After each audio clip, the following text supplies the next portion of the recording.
नमस्कार दोस्तों, जय माता दी, हर हर महादेव। कैसे हैं आप सब? उम्मीद करता हूँ अच्छे होंगे, मस्त होंगे, मज़े में होंगे। आज मैं बात करने जा रहा हूँ सिंह लगन और धनु राशि के जीवन के सफलता के मंत्रास के ऊपर। गाइस, ये मंत्रास दो टाइप के हैं। पहला मंत्रास है आपके एफर्ट, आपके सोचने का तरीका, आपका जो लाइफस्टाइल को थोड़ा सा चेंज करने का एक तरीका है कि कुछ कहीं ना कहीं आपको अपनी सोच बदलनी पड़ सकती है और अपनी सोच पे एफर्ट्स करने पड़ सकते हैं। देखो, एफर्ट्स का होना बहुत ज़रूरी है आप लोगों के लिए। बिना एफर्ट के चुटकी बजा के कुछ भी नहीं मिलता, ये आपको पता ही होगा इस बात को। तो इस बात को मुझे ज़्यादा समझाने की आपको ज़रूरत है नहीं वैसे। और दूसरा मंत्र है पूजा पाठ। वो तो मतलब हर बंदे की ज़िंदगी में होना ज़रूरी है। भले ही आप 2 मिनट के लिए करो, 5 मिनट के लिए करो, 10 मिनट के लिए करो, लेकिन पूजा पाठ का होना ज़रूरी है। वो सेकंड मंत्र है कि किसकी पूजा करनी है। तो पूजा करने से आपको पॉजिटिविटी मिलेगी, नेगेटिविटी दूर हो जाएगी, जिससे आपके अंदर कॉन्फिडेंस भी आएगा और एक नई सोच आपके अंदर उत्पन्न होगी पूजा पाठ करने से। तो वो क्या क्या करना है, तो इसी बारे में हम बात करेंगे। तो बिना किसी समय गवाए बात करते हैं मुद्दे की। अगर आप ये वीडियो देख रहे हो तो लाइक और सब्सक्राइब करना ना भूले, क्योंकि इससे मुझे मोटिवेशन मिलती है मेरे एफर्ट को लेकर। अब देखो, मेहनत तो मैं भी आप लोगों के लिए कर रहा हूँ, तो मुझे भी मोटिवेशन मिलेगी। बिना एफर्ट के मुझे भी कुछ नहीं मिलेगा। तो आपका सक्सेस मंत्र नंबर 1 है lead with courage and confidence. साहस और आत्मविश्वास के साथ आगे बढ़ो। देखो, आपकी लाइफ में कॉन्फिडेंस का होना बहुत ज़रूरी है।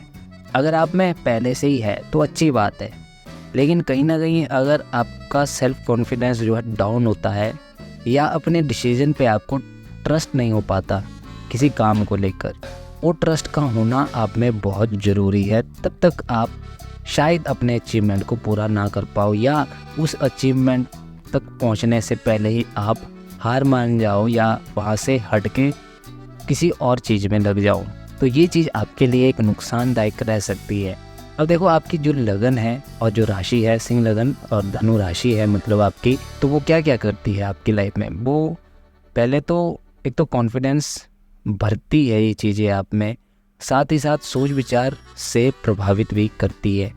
अब ये ज़रूरी है कि आप हर कदम हिम्मत और कॉन्फिडेंस के साथ उठाएं।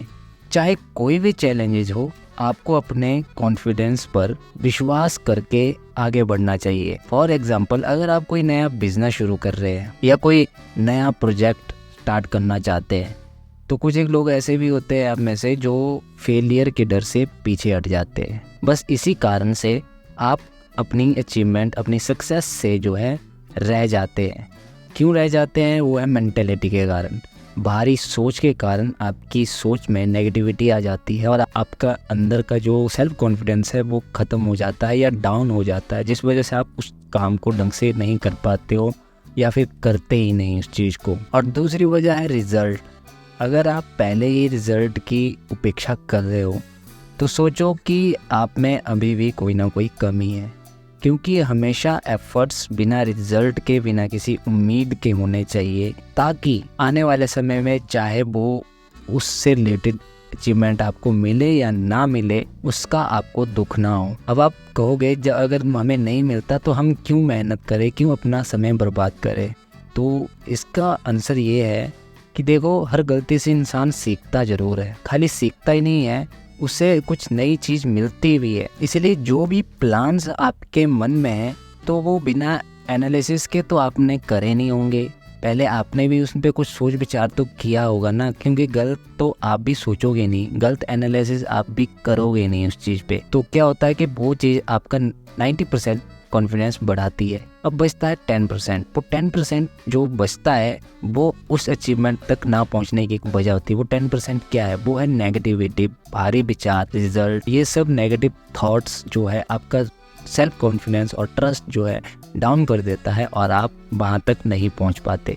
तो इसीलिए हमेशा कोई भी काम करे वो एक कॉन्फिडेंस के साथ करें और खुद पे ट्रस्ट करना सीखे। खुद पे ट्रस्ट जरूर करें और ट्रस्ट के साथ आगे बढ़े। यही मेंटेलिटी आपको आपके अचीवमेंट तक पहुंचाएगी, यानी कि आपके सक्सेस तक आपको पहुंचाएगी। अब मंत्र नंबर 2 की बात करें, ज्ञान और समझ को बढ़ाना। देखो, आपको ज्ञान की खोज और सोचने समझने का शौक होता है और आपको लीडरशिप और अपने आप को साबित करने की इच्छा होती है। ये दोनों मिलकर आपको मोटिवेट करते हैं कि आप हमेशा सीखने में लगे रहे और अपने विचारों से दूसरों को इंस्पायर करें। चलो यहाँ तक तो ठीक है। अब आप सेम चीज हर रोज करोगे, कुछ इम्प्रूवमेंट्स उसमें नहीं लाओगे, तो आप वहीं पे गोल गोल घूमते रह जाओगे, एक सर्कल में ही घूमते रहते जाओगे। तो ज्ञान और समझने की चीजों को, मतलब इंफॉर्मेशन और नॉलेज जो चीजें हैं, इन चीजों को बढ़ाने से आप में क्या होगा, स्किल्स बढ़ेगा, स्किल आपके अंदर डेवलपमेंट होगा।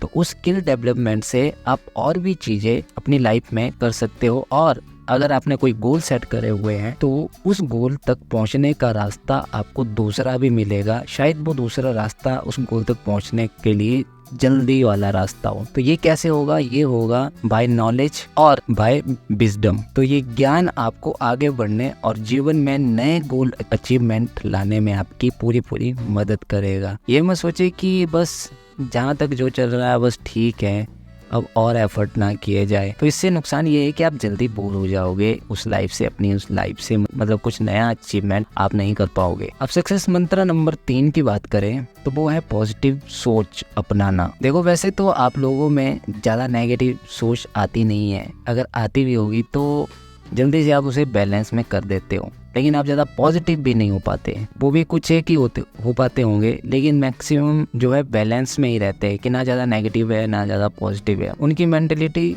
सिचुएशन के हिसाब से चलती है। तो अगर आपके लगन और राशि की बात करें तो ये आपको ऑप्टिमिस्टिक और पॉजिटिव बनाते हैं। ये जरूरी है कि आप अपने जीवन के हर पहलू को एक पॉजिटिव अप्रोच से देखें। जीवन में चाहे कितनी भी प्रॉब्लम्स आए, हमेशा पॉजिटिव सोच रखनी चाहिए। अब देखो आपकी लाइफ में सिचुएशन कैसी भी आ सकती है। ये सच है कि एक बंदा हमेशा पॉजिटिव नहीं रह सकता पूरे टाइम में। कभी न कभी उसे एक ऐसी सिचुएशन को फेस करना पड़ता है कि वहाँ बंदा नेगेटिव हो ही जाता है। फॉर एग्जाम्पल, तो अगर आप किसी ऑफिस में काम कर रहे हो, उस काम को आप एक शिद्दत के साथ दिल से कर रहे हो और पूरा एफर्ट डाल रहे हो, है ना, पूरी मेहनत कर रहे हो, हार्ड वर्क भी कर रहे हो, लेकिन क्या है ना कि वहाँ पे जो दूसरे लोग होते हैं वो आपके काम को कोई वैल्यू नहीं देते, आपके टाइम को वैल्यू नहीं देते। तो जिससे क्या हो जाता है कि आपकी सोच जो है नेगेटिव हो जाती है। वहीं पर अगर आप अपना कुछ कर रहे हो, है ना, अपनी कुछ क्रिएटिव चीज़ें कर रहे हो या अपना कोई बिजनेस कर रहे हो, उसमें अगर आपको रिजल्ट नहीं मिल रहा है तो वहाँ उससे भी आप नेगेटिव हो जाते हो। तो वो सिचुएशन भी आपको एक ऐसी नेगेटिव करती है, कुछ मिल नहीं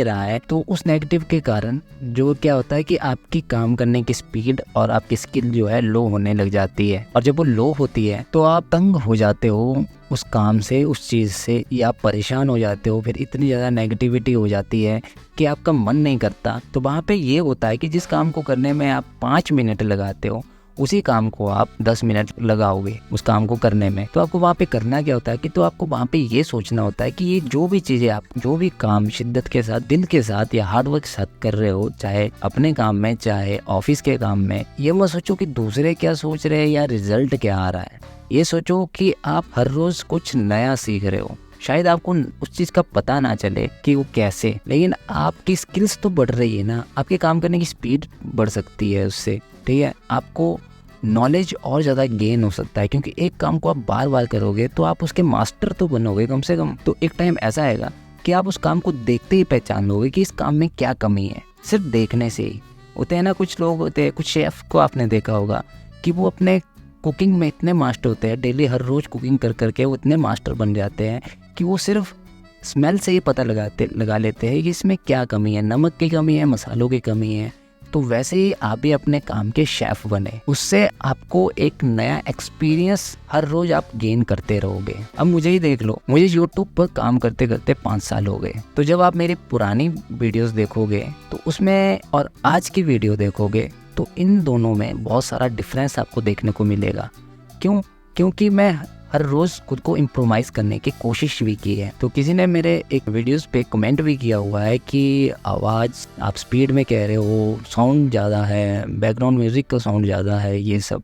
तो उस टाइम क्या होता था कि मैं बना के छोड़ देता था। फिर धीरे धीरे जब मैं बनाने लगा हर बार, तो मैं कुछ ना कुछ इम्प्रूवमेंट लाता गया। तो मुझे क्या हो गया कि आदत सी बन गई उस काम को, स्किल्स मेरी बढ़ती गई अपने आप उस काम को करने की। इतने टाइम से जब मैं वीडियो बनाते आ रहा हूँ तो कहीं ना कहीं आप मेरी वीडियोस में इम्प्रूवमेंट पाओगे और रिजल्ट भी आ रहे हैं, बड़े लेट आ रहे हैं। तो अगर आप रिजल्ट की बात कर रहा था मैं कि कोई रिजल्ट से नेगेटिव हो जाते हैं, तो मुझे 5 साल लगे इस चीज़ को अचीव करने में। मेरे 1000 सब्सक्राइबर नहीं हो रहे थे 5 साल से, तो इस साल जाके मेरे 1000 सब्सक्राइबर पूरे हो गए और इसके लिए मैं आपको धन्यवाद भी कहूँगा, क्योंकि वो आप लोगों की वजह से ही हुए। और बाकी मेरा एफर्ट थे कि मैं बिना नेगेटिविटी और बिना सोच के एफर्ट करता था, बिना रिजल्ट को सोचे कि भाई कोई लोग देखे या ना देखे, उससे मुझे मतलब नहीं है। क्यों? क्योंकि मैं जो चीज़ बना रहा हूँ वो आपके काम की चीज़ है, आप लोगों के फ़ायदे की चीज़ है। उसमें मेरा क्या फ़ायदा है? मेरा फ़ायदा ये है कि सब्सक्राइबर आएंगे, है ना, थोड़े से लाइक आएंगे, लेकिन ज़्यादा फ़ायदा मतलब ज़्यादा इन्फॉर्मेशन तो वो आपके लिए ही है। तो मैं यही सोच के अपनी वीडियोस को डालता था, बनाता था, क्योंकि मैंने एक क्रिएटिव थिंग रखी है अपने अंदर। तो मैं मतलब खुशी से करता था ये सारी चीज़ें। ऐसा नहीं कि मैं नेगेटिव नहीं हुआ हूँ इस काम में, मैं हुआ हूँ, मैं कई बार नेगेटिव भी जा चुका हूँ इस काम में, लेकिन मैंने फिर खुद को इम्प्रोवाइज़ किया और नेगेटिव से खुद को पॉजिटिव की ओर ले आया और फिर इसी पे काम करता गया। तो आज रिज़ल्ट मेरे सामने है, भले ही लेट है पर रिज़ल्ट अच्छे हैं। तो अच्छे जब दिख रहे हैं तो वो किस कारण दिख रहे हैं? पॉजिटिविटी के कारण। तो बस यही चीज़ें आपने भी अपनी लाइफ में ऐड करनी है कि सिचुएशन को देख के अपना आज मत देखो, उस सिचुएशन का इम्पैक्ट अपने काम में कभी पड़ने मत दो। खासकर कि नेगेटिव थॉट्स तो बिल्कुल भी मत पड़ने दो, ये आपके लिए नुकसान हो सकता है। तो ये बात थोड़ी लंबी चली गई, तो अब हम नंबर 4 मंत्रा की बात करते हैं। देखो मैं डिटेल में ही बताऊंगा, चाहे आप सुनो या ना सुनो, क्योंकि डिटेल में बताने से आपको क्लियरली समझ आ जाएगा। तो मंत्रा नंबर 4 है उदार और दयालु बनना। तो आपकी जो सिंह लगन है उसके प्रभाव के कारण आपके अंदर उदारता है और धनु राशि के कारण आपको दूसरों की मदद करना अच्छा लगता है। ठीक है, ये एक अच्छी बात है आप में। ये जरूरी है कि आप अपने रिलेशनशिप को उदारता और काइंडनेस के साथ निभाएं। देखो ये चीजें आपके अंदर एक थॉट भी हो सकता है कि मैं करूंगा, लेकिन आप कर नहीं पाते होंगे, ऐसा भी हो सकता है। लेकिन थॉट तो जनरेट हो रहा है कि मुझे इसकी मदद करनी चाहिए, लेकिन आप किसी कारणवश कर नहीं पाते हो। लेकिन अगर ये थॉट भी आपके अंदर जनरेट हो रहा है ना, तो वो आपकी दयालुता ही है। ठीक है, वो आपका उदारपन ही है, इसीलिए ये जनरेट हो रही है ये चीज़ें। लेकिन अगर आप इस चीज़ को एक्सप्लोर करोगे, यानी कि करोगे, अपने शेड्यूल में ये ऐड कर दोगे कि आज मुझे किसी ना किसी की हेल्प करनी है, या ऐसा कोई शेड्यूल बनाया कि हफ्ते में 1-2 बार या महीने में 1-2 बार मुझे किसी न किसी की हेल्प करनी चाहिए, मुझे किसी न किसी को डोनेट करना चाहिए। ऐसा नहीं है कि आप हर किसी की करने लग जाओ, जो मांगे मतलब करते रहो, या ये भी देखना आपको ज़रूरी है कि क्या चीज़ फेक है, क्या मतलब रियल है। वैसे मुझे ज़्यादा समझाने की ज़रूरत नहीं इस बारे में आपको, क्योंकि आपको पता चल ही जाता है कि कौन सी चीज़ फेक है, कौन सी चीज़ अनफेक है। तो वो चीज़ आपके बहुत काम आने वाली है, वो चीज़ आपके सक्सेस के लिए बहुत ज़्यादा इम्पॉर्टेंट है। अगर आप में ये थॉट नहीं है, अगर नई चीज़ आप में है, तो उस चीज़ को आपको लाना पड़ेगा। इससे क्या होगा ना, अगर आप किसी की हेल्प करते हो डोनेट करके या किसी ना किसी तरीके से, अगर आप ऐसे ही करते रहोगे अपनी लाइफ में, तो आपको देखने वाला जो कर्मा है ना, वो भी आपकी बुरी सिचुएशन में आपकी कहीं ना कहीं तरीके से, किसी ना किसी तरीके से जो है आपकी हेल्प कर देंगे। तो इससे फ़ायदा किसे होगा? इससे फ़ायदा आपको ही होगा। तो हर व्यक्ति के प्रति काइंडनेस और उदारता दिखाएं, चाहे वो आपके परिवार का हो या आपका दोस्त हो। ये उदारता आपको प्रभावित करने वाला व्यक्ति बनाएगी और आपके रिश्ते को और भी स्ट्रॉन्ग करेगी। मंत्र नंबर 5 की बात करते हैं, समझदारी से रिस्क लो। जैसे कि मैंने कहा था कि आप लोगों में थोड़ा सा रिस्क लेने की जो है एक चुल है आपके अंदर, रिस्क लेने की। तो आप कहीं ना कहीं ऐसी जगह रिस्क ले लेते हो कि शायद आप वहाँ पे सोचते भी नहीं होंगे, है ना। वो चाहे किसी को ले, आपके रिलेशनशिप को लेके होता है, यारी दोस्ती को लेके हो सकता है, या आपके फाइनेंशियल को लेके हो सकता है। तो आपकी जो लगन है वो आपको बोल्ड बनाता है। तो और वो जो आपकी राशि है वो आपको सोच समझकर डिसीजन लेने की सलाह देती है। ये ज़रूरी है कि आप समझदारी से अपनी लाइफ में रिस्क लें और नए अपॉर्चुनिटी को अपनाएं। हर डिसीजन लेने से पहले उसके सभी एस्पेक्ट को सोच समझकर देखें, लेकिन ज़रूरत पड़ने पर बोल्ड डिसीजन लेने से भी ना डरे। ये रिस्क लेने की क्वालिटी आपको लाइफ में नया हाइट्स टेक ले जाएगी। तो कहने का मतलब ये है कि अगर आप में रिस्क लेने का हुनर है या चुल है, तो पहले उसे एनालाइज ज़रूर करें, एक बार उस पर रिसर्च अच्छे से करें, सोच समझ कर रिसर्च करें, पूरी तरह से डिटेल में समझें उस चीज़ को, तो ये रिस्क लें। तो जब आप रिस्क लेते हो तो आपका कोई ना कोई ऐसा रिस्क होता है जो आपको फ़ायदा दे जाता है एकदम से, और आप कहते हो ये मैंने कैसे कर दिखाया, ये मैंने कैसे किया, मैंने तो बस एक छोटा सा रिस्क लिया था और अचानक से मुझे ये चीज़ मिल गई। तो रिस्क लेने से डरे नहीं, लेकिन उसे एनालाइज और रिसर्च एक बार ज़रूर करें, तभी ले। मंत्र नंबर 6 की बात करते हैं, ईमानदारी और सच्चाई का पालन करना। देखो ये तो सभी के लिए इम्पोर्टेंट है, सिर्फ आपके लिए इम्पोर्टेंट नहीं है। ये तो मतलब मैं कहूँगा जितनी भी लगन राशि है सबके लिए इम्पोर्टेंट है, ईमानदारी और सच्चाई का पालन करना। ईमानदारी तो आप में है ही है और सच्चाई भी है ही है, तो ये लगन और राशि मतलब इनमें होती है ये चीज़ें। और साथ ही साथ आपको अपने प्रिंसिपल पर टिकने की शक्ति भी ये दोनों चीज़ें आपको देती है। ये ज़रूरी है कि आप हर सिचुएशन में अपने प्रिंसिपल्स और होनेस्टी को टिकाए रखें, इस चीज़ को कभी ना छोड़ें। ये ऑनेस्टी और यही सच्चाई लोगों के दिल में आपके लिए जगह बनाएगी और यही चीज़ें आपके लाइफ में हर जगह काम आएगी। ये चीज़ें ही आपको एक यूनिक बनाएगी दूसरों से। चाहे सिचुएशन कैसी भी हो, आपके डिसीजन हमेशा ऑनेस्टी और सच्चाई पर बेस्ड होने चाहिए। ये आपको एक ट्रस्टवर्दी व्यक्ति बनाएगा। तो आप समझ रहे होंगे कि ये क्यों इम्पोर्टेंट है। देखो ये छोटी छोटी बातें हैं लेकिन बहुत काम आने वाली चीज़ें हैं ये आपकी लाइफ में। बस आपको एक्सप्लोर करना ज़रूरी है इस चीज़ को। आप इसे अपने मन में ना रखें बल्कि इसे अपनी लाइफ में उतारें, अपनी लाइफ में इसे ऐड करें, फिर देखो क्या होता है। और ज़्यादातर खासकर केस ऐसे होते हैं कि आप ये सब जब चीज़ें करते हो आपको पता ही नहीं चलेगा कि क्या इम्प्रूवमेंट हो रहा है, आपको लगेगा कि सब नॉर्मल है। लेकिन एक ना एक दिन ऐसा आता है या एक ना एक टाइम ऐसा आता है जहाँ पे आपको लगता है कि नहीं मैंने कुछ किया है, मैंने उस टाइम कुछ किया था, इसका रिजल्ट अब मिल रहा है और उस चीज़ से आपको खुशी भी मिलेगी क्योंकि वो एक अचीवमेंट होगी ना आपके लिए। तो ये चीज़ें बाद में पता चलती है, पहले नहीं पता चलती है। एक बुक भी है एटॉमिक हैबिट्स, मतलब छोटी छोटी आदतों को अपनाना, उन छोटी छोटी आदतों पर काम करना। अगर आपने पढ़ी होगी तो आप समझ गए होंगे कि मैं क्या कह रहा हूँ। अगर आपने नहीं पढ़ी है तो एक बार उससे ज़रूर पढ़ लेना, आपको समझ आ जाएगा कि मैं ऐसा क्यों कह रहा हूँ कि ये छोटी छोटी आदतें जब आप अपनी लाइफ में ऐड करोगे तो वो आपको किस हद तक कहाँ तक पहुँचा सकती है, आपको सक्सेस तक कितनी जल्दी पहुँचा सकती है। अब मंत्र नंबर 7 की बात करें, हमेशा सक्रियता और उत्साहित रहना। Stay active and enthusiastic. आपकी लगन और आपकी राशि दोनों ही आपको सक्रिय और उत्साहित बनाती है। आपको हमेशा अपने जीवन में एक्टिव और उत्साहित रहना चाहिए, नई अपॉर्चुनिटी को खोजना चाहिए और अपने ड्रीम्स को पूरा करने के लिए मोटिवेट रहना चाहिए। जब तक आपके अंदर उत्साह नहीं आएगा, एक्साइटमेंट नहीं रहेगी किसी चीज़ को करने की, तब तक वो चीज़ आपके अंदर निकलेगी नहीं। उसे क्रिएटिविटी कह सकते हैं, उसे स्किल्स कह सकते हैं, या उसे नॉलेज कह सकते हैं, या उसे आपका टैलेंट भी कह सकते हैं। तो वो एक्साइटमेंट से ही आएगी, ठीक है। उत्साहित रहोगे, एक्टिव रहोगे, उस चीज़ को करने की मतलब स्पीड, एनर्जी जो है होगी आपकी वो हाई लेवल की होगी, तो आप उसे जल्दी से जल्दी करने की कोशिश भी करोगे, है ना।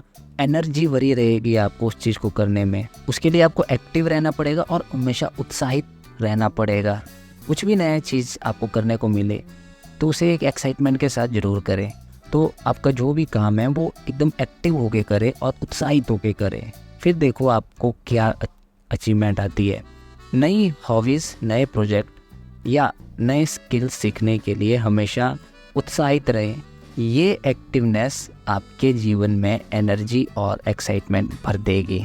तो इसीलिए अपने अंदर नई हॉबीज़ लाते रहे, है ना। कुछ नए प्रोजेक्ट्स पर काम करें। मतलब प्रोजेक्ट ऐसे नहीं कि आप कोई प्रोजेक्ट पकड़ रहे हो, मतलब हाँ वो भी हो सकता है कि आप किसी नए प्रोजेक्ट पे काम करें, लेकिन आप अपने अंदर के नए प्रोजेक्ट, मेंटालिटी के एक नए प्रोजेक्ट पर काम करें, एक नए तरीके से, एक नई सोच, यूनिक सोच के साथ काम करने की कोशिश करें।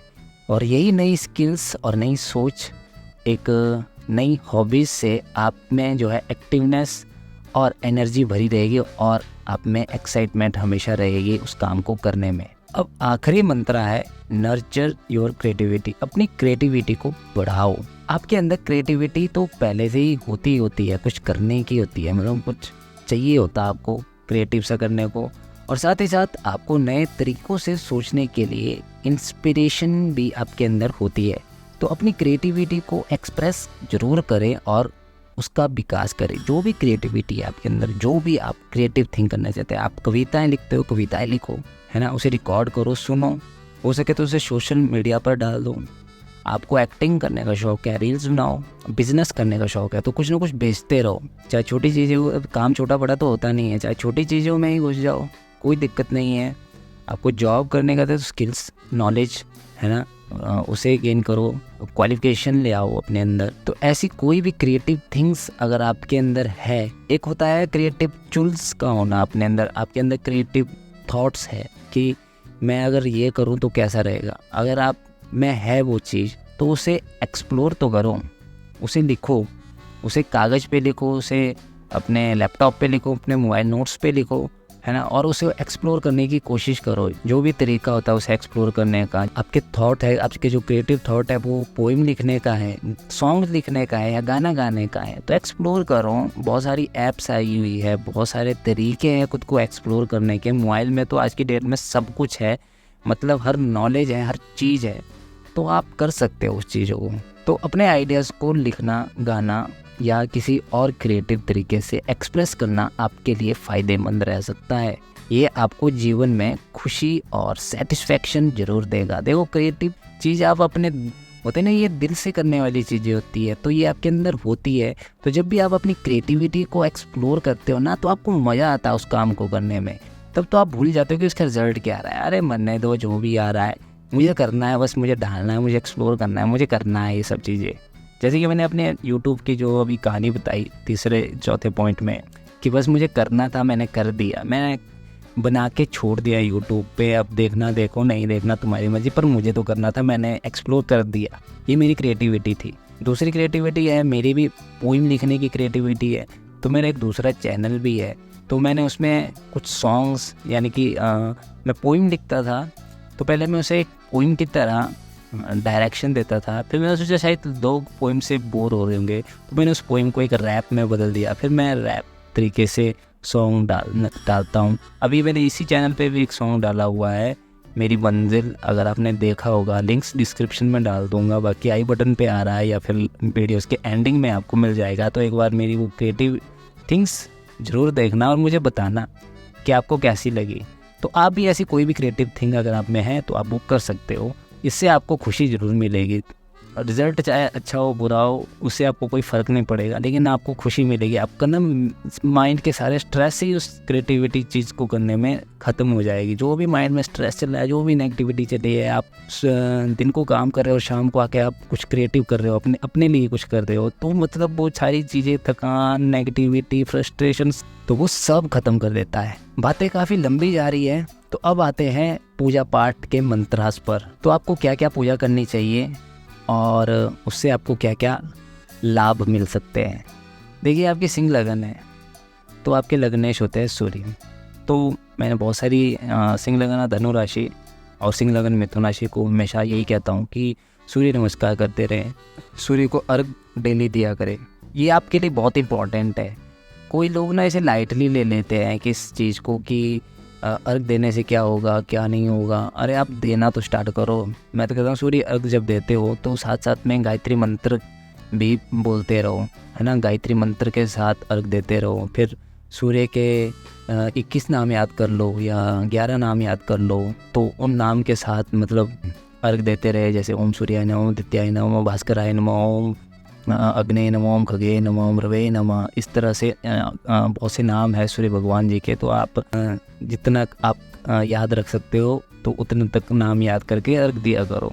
साथ ही साथ अर्घ वाले लोटे में आपको थोड़े से गेहूँ डालने हैं, थोड़ा सा गुड़ डालना है, लाल फूल और लाल रोली डालनी है, अर्घ दिया कीजिए, है ना। फिर और अर्घ देने के बाद नमस्कार करें सूर्य भगवान को। साथ ही साथ ओम राम रीम रोम स सूर्याय नमः का जाप भी करते रहे, सूर्य अर्घ देते समय करे, है ना, वो ज़्यादा ठीक रहता है। और सूर्य नमस्कार करोगे तो सूर्य नमस्कार करने से आप में इतनी ज़्यादा पॉजिटिविटी आएगी, इतनी ज़्यादा पॉजिटिविटी आएगी कि आप सोच भी नहीं सकते हो। चाहे आप अर्घ दो चाहे नमस्कार करो, अगर दोनों चीज़ें कर रहे हो फिर तो बेस्ट है। और अगर ये चीज़ आप सूर्य उदय होते समय करोगे फिर तो मतलब आपकी लाइफ कैसे चेंजिंग होती है मुझे बताने की ज़रूरत नहीं पड़ेगी, आप खुद कमेंट में आके कह दोगे कि भाई कुछ तो हुआ है आपकी लाइफ में। फिर दूसरा है बृहस्पति मंत्र, मतलब बृहस्पति जी की पूजा करना। अगर आप बृहस्पति की नहीं कर पाओगे तो आप यहाँ पे विष्णु भगवान की भी पूजा ऐड कर सकते हो। मतलब विष्णु भगवान जी क्या पाठ किया, विष्णु सहस्त्र नाम का पाठ कर सकते हो, या लक्ष्मी नारायण जी की पूजा कर सकते हो, उनका पाठ कर सकते हो, उनका मंत्र जाप कर सकते हो। उनसे रिलेटेड जो भी आप तप साधना करना चाहते हो कर सकते हो, उससे भी आपको बहुत फ़ायदा मिलेगा। खास करके आपकी मेंटालिटी ठीक हो जाएगी, ठीक है, आपको गाइडेंस मिलेगी आपके डिसीजन लेने में। जो आपके ट्रस्ट इशू रहते हैं ना, कि आपको पे ट्रस्ट नहीं रहता, कॉन्फिडेंस लो हो जाता है, वो चीज़, तो ये पूजा आपके लिए ये सब लाएगी। ट्रस्ट इशू ख़त्म हो जाएंगे आपके, आपको अपने अंदर कॉन्फिडेंस आएगा, ट्रस्ट आएगा अपने डिसीजन पे कि नहीं मैं करके दिखाऊंगा, मैं कर सकता हूँ, मैं कर सकती हूँ, ये ज़रूर होगा ही होगा, ये मतलब फेल नहीं होएगा। आपको फेलियर का डर ही आपके अंदर से ख़त्म हो जाएगा। साथ ही साथ हर गुरुवार के दिन आपने क्या करना है, हर गुरुवार के दिन किसी मंदिर में जाए और वहाँ पे एक ब्राह्मण पुजारी देखें। तो ब्राह्मण पुजारी को येलो धोती, येलो चावल, येलो जनेऊ और थोड़े से पैसे दान करें या उन्हें चढ़ाए, मंदिर में चढ़ाए उन्हें। फिर वो चाहे वो ले जाएं या मतलब वहाँ रखे, वो उनकी मर्ज़ी है। तो हर गुरुवार को अगर आप नहीं कर सकते हो, देखो हर गुरुवार को करना वैसे एक आम इंसान के लिए अफोर्डेबल नहीं हो पाता, तो महीने में एक बार ज़रूर करें इसे ट्राई। बाकी आपकी मर्ज़ी है, आप महीने में एक बार करो, महीने में 4 बार करो, ये डिपेंड आप पे करता है, आप कैसा, आपको कैसा ठीक लगता है वैसा कर सकते हो, ठीक है। अगर आपको गुरु का मंत्र भी चाहिए तो आप ओम ग्राम ग्रीम ग्रोम सह गुरुवे नमः का जाप भी कर सकते हैं गुरुवार के दिन। इनकी पूजा करने से समृद्धि और ज्ञान में वृद्धि के लिए ये लाभदायक रहेंगे आपके लिए। अब मंत्र नंबर 3 है, अगर आप नॉन वेजिटेरियन है, अगर आप सिर्फ वेज का प्रयोग करते हो अपनी लाइफ में, आपने शराब को ऐड नहीं किया हुआ है, शराब से दूर हो, तो आप हनुमान चालीसा का पाठ जरूर करते रहें। क्या होगा, आपके अंदर डर खत्म हो जाएगा और आपके काम में जो भी विघ्न बाधा आती है ख़त्म हो जाएगी, ठीक है। इससे आपको शक्ति, साहस और सामर्थ्य बढ़ेगा और हनुमान जी के आशीर्वाद से आपको अपने जीवन में बाधाएं और समस्याओं का सामना भी आसानी से करने की शक्ति मिलेगी। मतलब कोई भी समस्या है, कोई भी प्रॉब्लम आए, आप यूँ चुटकी बजा के, मतलब आपको टेंशन ही नहीं होगी, अच्छा ये प्रॉब्लम है कर लें, कोई बात नहीं, मतलब टेंशन ही नहीं है, दिक्कत ही नहीं, कोई नहीं है आपको उस चीज़ से। तो हनुमान चालीसा का आप पाठ कर सकते हैं। अगर आप हनुमान चालीसा का पाठ ना कर पाओ, क्योंकि अगर आप नॉन वेज भी हो सकते हैं आप में से कोई, तो वो श्री राम स्तुति का पाठ करें। और जो हनुमान चालीसा करते हैं उनके लिए भी मैं यही कहना चाहूँगा कि पहले आप भी श्री राम स्तुति का पाठ करें एक बार, तो ये चीज़ बहुत ही ज़्यादा इम्पैक्टफुली होगी आपके लिए। और अगर आप करना चाहो तो श्री राम रक्षा स्तोत्र का पाठ भी कर सकते हैं। तो ये चीज़ें आपकी लाइफ में बहुत सारे इम्पैक्ट कर सकती है। तो मैं अभी भी कह रहा हूँ कि इन चीज़ों को छोटा मत ले। ये वीडियो बहुत लंबी जा चुकी है क्योंकि मैं बहुत ही डिटेल में इस बारे में आपसे बात करने जा रहा हूँ, क्योंकि अगली जो वीडियो आएगी वो भी आपके काम की होने वाली है। उसमें मैं आपको बताऊँगा कि जो आप लाइफ साइकिल्स है वो कैसे चलेंगे, आप क्या क्या मेंटेलिटी रखते हैं अपने हर चीज़, हर फील्ड को, जैसे पैसे, घर, परिवार, फैमिली, लव, मैरिज, दोस्त, यात्राएं आपकी, आपका लाभ हानि, आपका लक, आपका करियर, आपका काम, आपके खर्चे, आपकी हेल्थ, आपकी बीमारियां, इन सब से रिलेटेड बातों को लेके मैं आपके लिए एक वीडियो ले आने वाला हूं। तो उसे भी प्यार दीजिएगा और इस वीडियो को भी प्यार दीजिएगा, क्योंकि इस वीडियो को बहुत मेहनत लगी है। तो अगर आपको वीडियो मेरी पसंद आती है, अच्छी लगती है और आपको लगता है कि मेरी इन्फॉर्मेशन से आपको कुछ ना कुछ फ़ायदा हो रहा है, तो वीडियो को ज़रूर लाइक करें और शेयर तो करना कभी ना भूलें। साथ ही साथ सब्सक्राइब का बटन ज़रूर दबाएं। इससे क्या होगा कि मेरी जो भी मैं वीडियोस आपसे रिलेटेड अपलोड करता हूं वो आप तक पहुंचती रहेगी और आपको मेरी तरफ से कोई ना कोई इन्फॉर्मेशन मिलती रहेगी। साथ ही साथ कमेंट में अपना फीडबैक देना कभी ना भूले और बेल आइकन का बटन जरूर दबाए, तो वो नोटिफिकेशन का काम करेगी, वो एक घंटी बजा देगी कि लाइफ एंड लिविंग के नाम से एक वीडियोस आ चुकी है। जल्द ही मिलते हैं अगले नए टॉपिक के साथ। तब तक के लिए जय माता दी, हर हर महादेव, खुश रहे, मस्त रहे, व्यस्त रहे, धन्यवाद।